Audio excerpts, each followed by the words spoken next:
Welcome to Improving Sales Performance, a podcast highlighting tips and insights aimed at helping sales organizations realize and maybe even exceed their goals. Here, we chat with thought leaders, experts, and gurus who have years of sales experience from a wide range of industries. I'm your host, Matt Sunshine, CEO at the Center for Sales Strategy, a sales performance consulting company.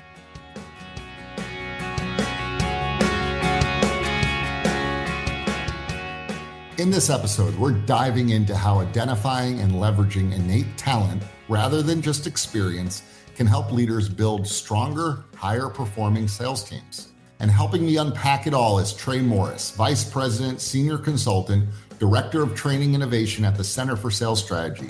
Trey's article in the 2025 Talent magazine explores how smart hiring decisions can transform team performance. And Trey shares so many eye-opening tips like why hiring for raw potential often yields better results than hiring for polish or experience alone.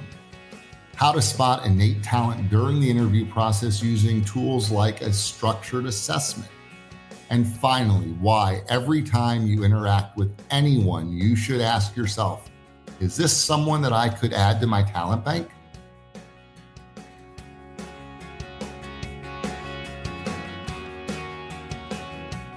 All right, Trey, let's jump right in. So in your article, which by the way was a great article, in your article, you made a really strong case for hiring based on innate talent just over, rather than just over past experiences. Thinking like a sales leader, or think in the mind of a sales leader, can you walk us through what that really looks like when a sales leader is making that hiring decision? Yeah. So I think that anyone who's been in management more than 15 minutes has made bad hires.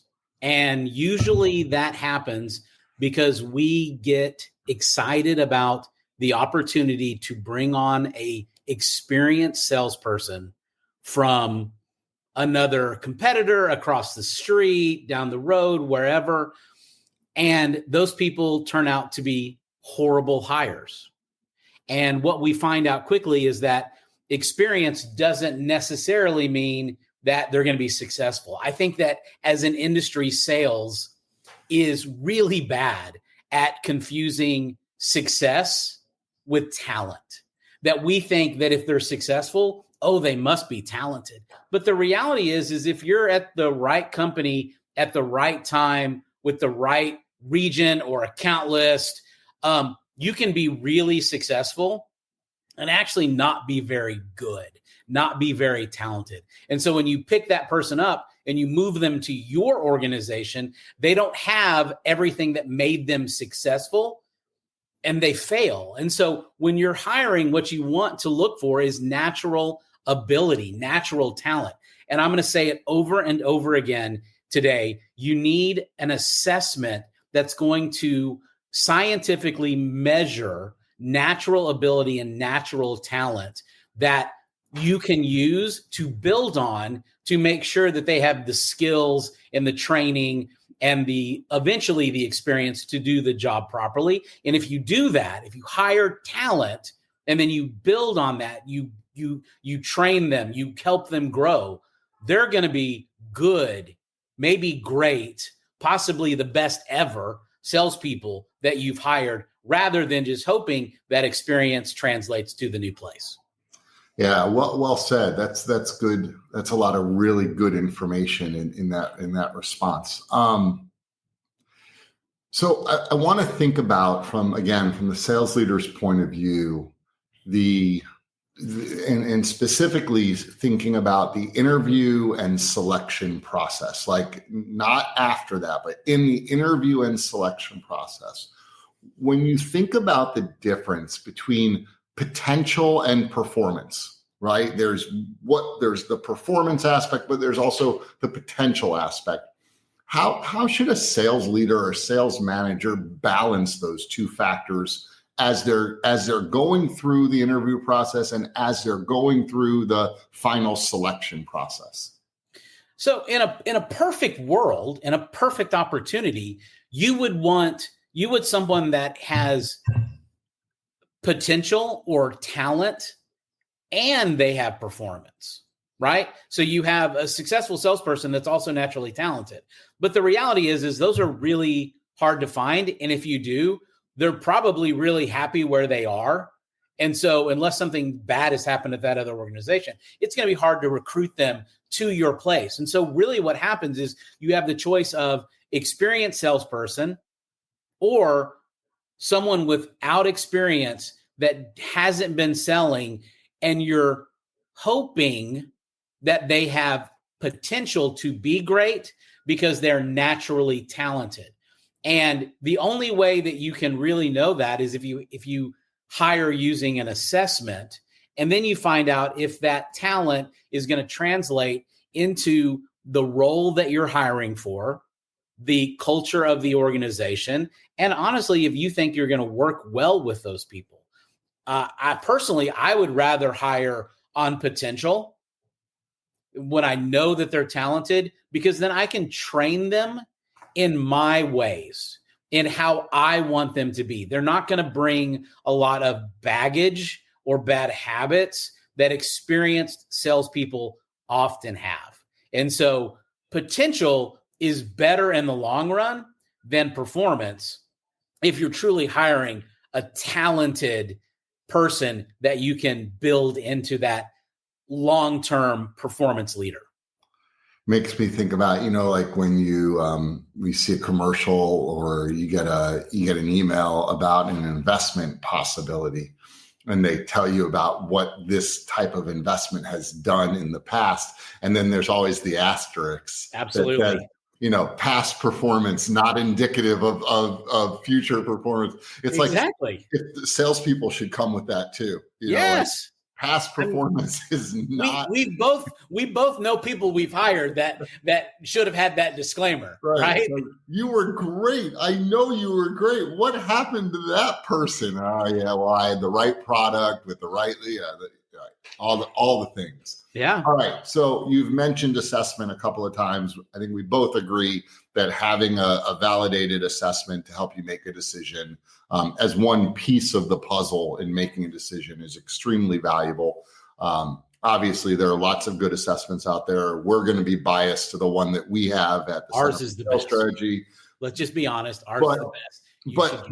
But if you can't use ours, you use something. Okay. Yes. Something's better than nothing. Something's better than nothing. All right. So not talking about assessments for a second, what are some of your go-to strategies for identifying innate talent in an interview, especially if you're interviewing someone that doesn't have a long track record? What sort of questions or what do you look for? Kind of give us some insight. So I'm going to look for past performance, even if that performance and that experience isn't related to sales, because I want to see someone who has a strong work ethic. Well, how do I know that? When did you start working? What did you do? How many jobs have you had? How did you do in those jobs? And you're going to see work ethic bubble up of, I started working when I was 15 and I was a caddy at a country club, or I worked at Chick-fil-A and I worked, 30 hours a week while I also was a leader of the, whatever club in high school. And I played football, and they're really involved and really active. I'm looking for that little bit of grit. I'm looking for someone who wants to work hard. I want someone that has experience doing that. I want people that are outgoing, that are able to talk to people, that are not afraid to have a conversation. I was known, and you know better than anybody, I like to hire little mini Treys, right? I mean, they're a little loud, they were a little obnoxious, they were a little aggressive, because to me, that's what I was looking for. And one of the things the talent assessment has shown me is there are a lot of really great salespeople that aren't like me. And I need to look in all of the areas. And so some of the things that I look for is, are they competitive? Like, did they play sports? Did they work? Did they have multiple jobs? Did they put in long hours? Are they smart? Right? Because you got to pick up things quickly. And so if they're someone who is smart and picks up things, they're going to understand our products or our services. I'm looking for people that are inquisitive, people that love to solve problems, people that love to ask questions. Those are the things that I look for in an interview. And ironically, the sales assessments has those same characteristics and natural talents that we're looking for as well. Yeah, as you were talking, I was kind of going through my mind. What are some of the things I would look at? A lot of them are very similar, but some other ones that came up is I look at how do they follow up after the meeting? That's a great one. Or how do they show up? Do they show up on time? Or are they late? Or if it's a virtual meeting, what's their background look like? Right? I mean, how serious are they? An unmade bed. Right. That's a deal breaker for me. Right. It's a deal breaker. Blur your back. First of all, make your bed.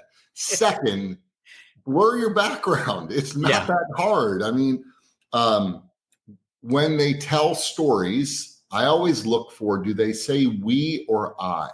And if they say we, I wonder how involved they really were. Or are they taking credit for things that other people did versus I?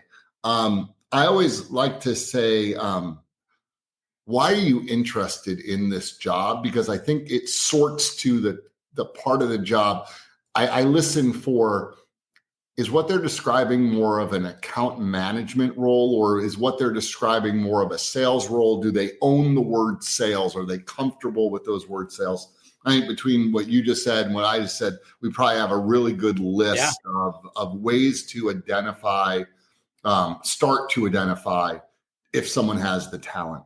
Mm-hmm. All right, so let's dive into this talent assessment thing. You talked about the power of using talent assessments in the article. You've talked about it here.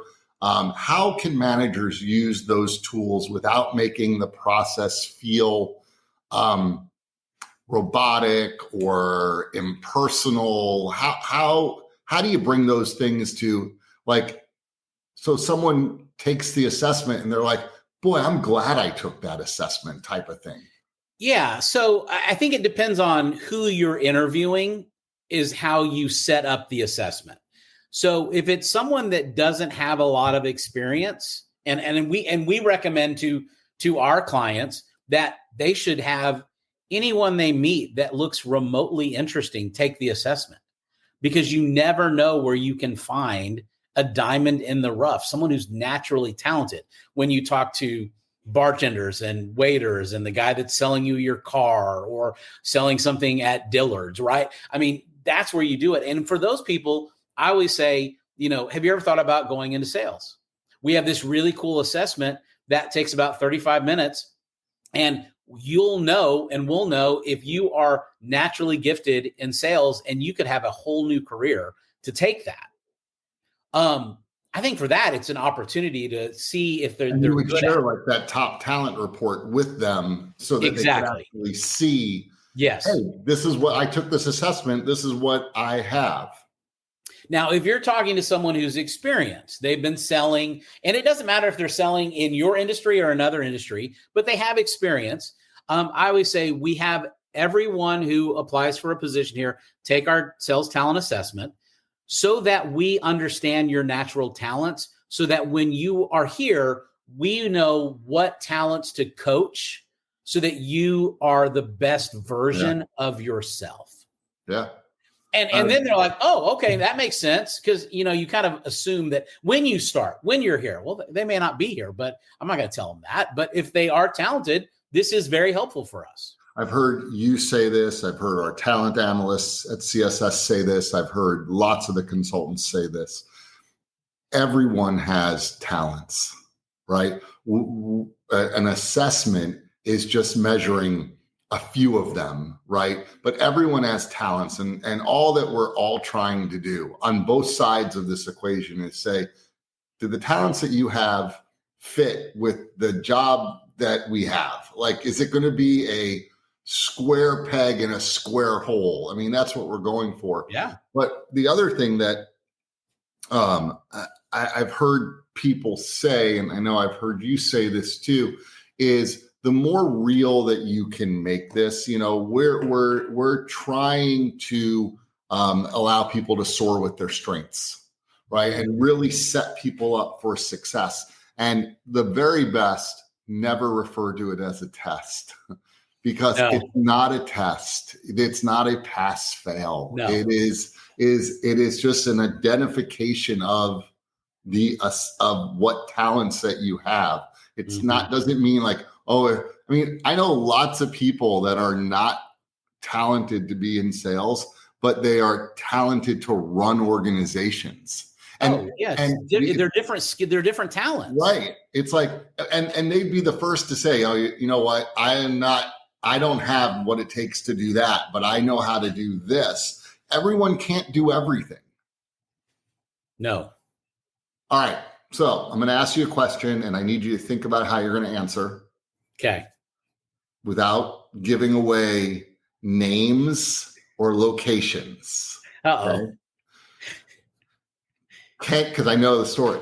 Can you share a story where hiring for talent, raw talent, over maybe polish and experience really paid off? Maybe it was someone that surprised you, or maybe they outperformed expectations. But I know in your role, you get the opportunity because some of our clients are heavily invested in hiring people with little to no experience, just with talent. And you get to work with some of those clients. I bet you have an example that you can think of someone who didn't have the polish or experience. They had a ton of talent. Tell us the story. So I have two stories that I want to bring up. One is the positive use of it, and one is the I didn't use it properly. The one where I didn't use it properly, I had a gentleman that interviewed with me long ago, and he came in, and within 5 minutes, I was bored to death. Like, he wasn't engaging, he wasn't exciting, he didn't talk a lot, he wasn't salesy, he wasn't like me at all, right? And after 5 minutes, I was like, "Hey, do you want to take a tour of the studio?" And then you take him and show him around. I'm like, "Okay, good to see you. Thanks, bye." And he goes, "Well, he interviewed with our sister station, and they hired him, and he became an absolute rock star and was such a great salesperson." And it was a real eye-opening moment for me that I need to look past my bias against quiet people and people that aren't loud and people that aren't salesy and like super outgoing. And I was like, "Oh, okay, that was a really good lesson." Now, on the positive side, I never hired anyone officially using the talent assessment because it didn't exist when I was hiring salespeople. So now I get to do it through my clients. And I have an example of a client that was looking for a salesperson, and they found a woman, probably in her 30s, who had no experience. She had been a stay-at-home mom, and she had taken the assessment, and the assessment was off the charts. Super talent. I mean, super talent, like across the board talented. And I had one manager was like, "We have to hire this woman. Did you see how talented she was?" And we had the other person was like, "She's a stay-at-home mom. She's never sold. She's not that dynamic. I mean, her interview was okay, but it wasn't great." And I sat down and I told him the story about this other guy that I didn't hire. And I was like, based on this talent and based on my conversation with her, I think she's going to be really, really good. She may not do it the way that you and I would do it, but she's going to do it. They ended up hiring her, and she has been their top salesperson for 6 straight years. She's never missed a budget. She is their top biller by a mile. And she's one of those reps that if you need new business and you need something to come in so that you can hit budget, you can call her and she will find it and she will close it. Yeah, pretty impressive. All right. So what are some of the early indicators, early performance indicators that a sales manager, sales leader should be looking for, watching for, to know that they made the right hire? So for me, it's those initial days and weeks where I'm looking for someone who is just all in. They're passionate about it. They jump in. They're eating up every bit of training. They're talking to everybody. They're asking questions. They're chomping at the bit to get started. They're using all of their connections and relationships. They're building out target account lists, and they're ready to go. They're doing all the things that we ask them to do. And then once they start with the outbound activity and trying to get meetings, it's all about activity. How many people they're calling, how many meetings they're getting, how many proposals they're doing. Now, they may not necessarily close everything initially because they're still learning. They don't know everything, but there's activity, there's volume, there's excitement, there's passion. To me, that is the best sign that you've made a good hire, because you have activity, you have desire, you have effort. All you have to do now is fine tune and train the skill to be successful. All right, last question. For sales leaders looking to improve or evolve their hiring approach right now, right now, this year, this month, what's one simple kind of a mindset shift that they can do, or what's one simple habit that they can start to use that could make a big difference? Look for talent everywhere.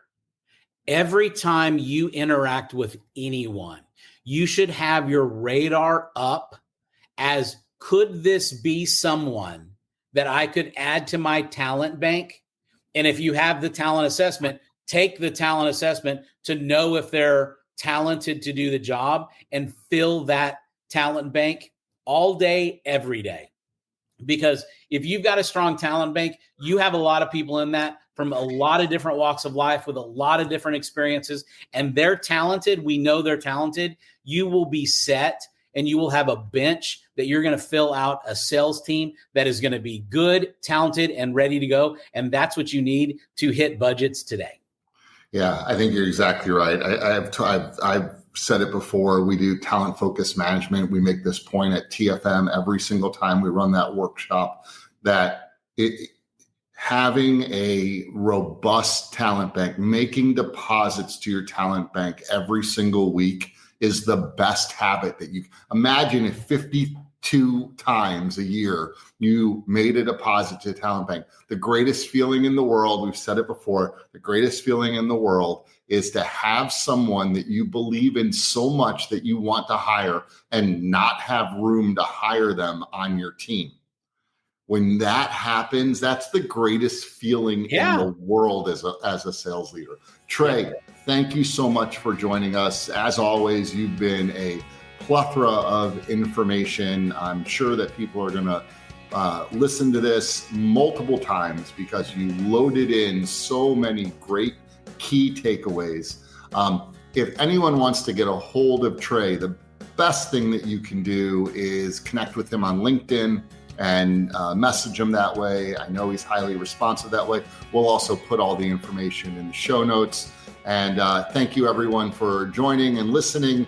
And we look forward to seeing you on the next episode of Improving Sales Performance. This has been Improving Sales Performance. Thanks for listening. If you like what you heard, join us every week by clicking the subscribe button. For more on the topics covered in the show, visit our website, thecenterforsalesstrategy.com. There you can find helpful resources and content aimed at improving your sales performance.